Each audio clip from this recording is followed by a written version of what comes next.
one of your Queensland colleagues from the Labor Party, Stephen Miles, has decided to take a holiday in Byron Bay after basically dissing New South Wales for the last 6 months and making a few provocative comments in a whole range of areas. What do you make of that? People are picking on him and saying he's a traitor and everything else. Is there much in this?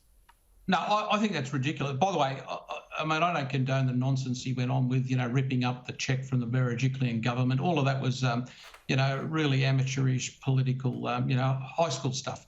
However, to criticise a bloke for going on holidays when the borders are open, I think it's a bit ridiculous. I'm up here in the Gold Coast myself from New South Wales at the moment because there's some national swimming championships on with my daughter's involved in, and they've cancelled all of the Western Australians because of this hard border lockdown. And, it's absolutely absurd, the dislocation that's being caused across the community. I think we're better off to get back to normal. And I think the criticism in this particular case is really not warranted. He booked the holiday a year ago. We want people to travel across Australia rather than criticising them. Yeah, Michael Kroger, are we getting carried away with the minutiae of politicians' lives and ignoring the big issues? We are, but Michael Costa's not the Deputy Premier of Queensland who's been bagging the New South Wales government over the last few months. So, is it a media story? It probably is a media story. It's a legitimate story, given that he's been attacking the Berejiklian government. But he goes down to Byron Bay. It's silly, but it's bad politics by him. And I think he's got to grow a bit, that Deputy Premier up there, Miles. He's made some ludicrous remarks in recent months, and someone senior in the ALP ought to sit him down and say, mate, grow up, because he's not helping the Labor Party up there, and I don't think he's helping his own career, to be honest. Yeah, I think that's probably a fair thing, and we might all agree on that. Can we jump down to your state, though, Michael Kroger? The electric vehicles tax, which is mooted by the Andrews government, has come into a bit of resistance today. This is a pioneering policy which has been rejected by even green states like the ACT as a territory, and South Australia have dumped it. Why is Andrews pursuing this new tax on electric vehicles? Well, because electric vehicles use roads like petrol and diesel-powered or fuelled automobiles, and they shouldn't get a free ride. So every other road user pays for the upkeep of the roads through petrol taxes and levies, and petrol and electric car users all should as well. So I think as a matter of road user equity, it's a very reasonable proposition. There's only there's a limit to how much free carry you can give.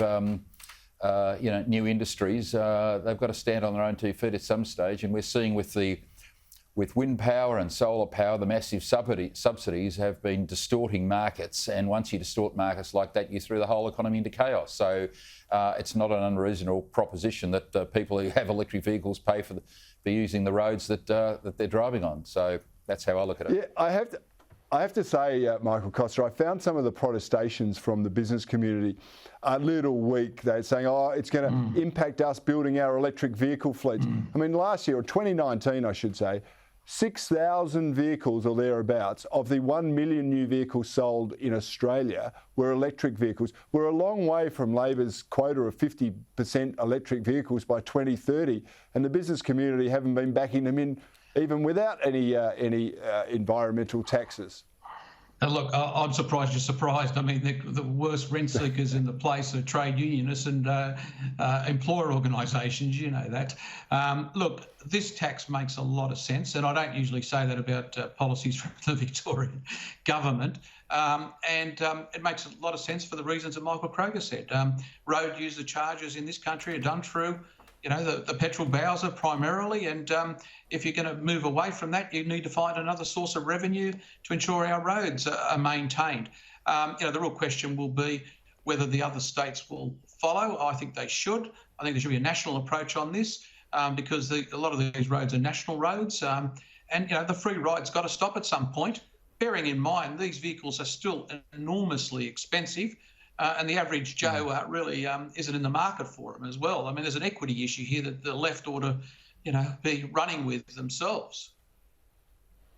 Well, there we go. We've got a policy of backing in an Andrews government policy. What about this one? This is coming out of Victoria as well.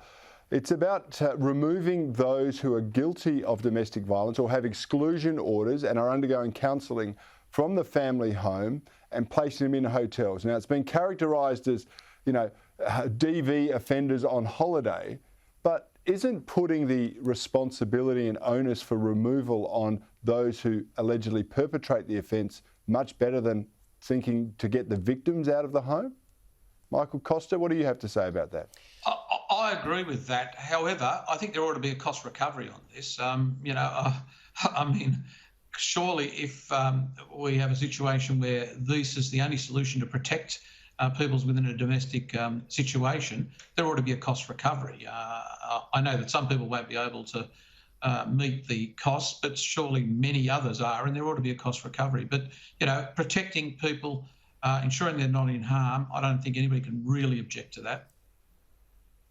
Yeah, well, this is the problem that I see, is that many people who are subject to domestic violence fear leaving the family home, Michael Kroger, and so they often don't take the action that they should, and that's lost on those people who observe it from the outside. Why don't you just do this? But really the opportunities for assistance are not as great as they should be. Is this a clever move by the Andrews government?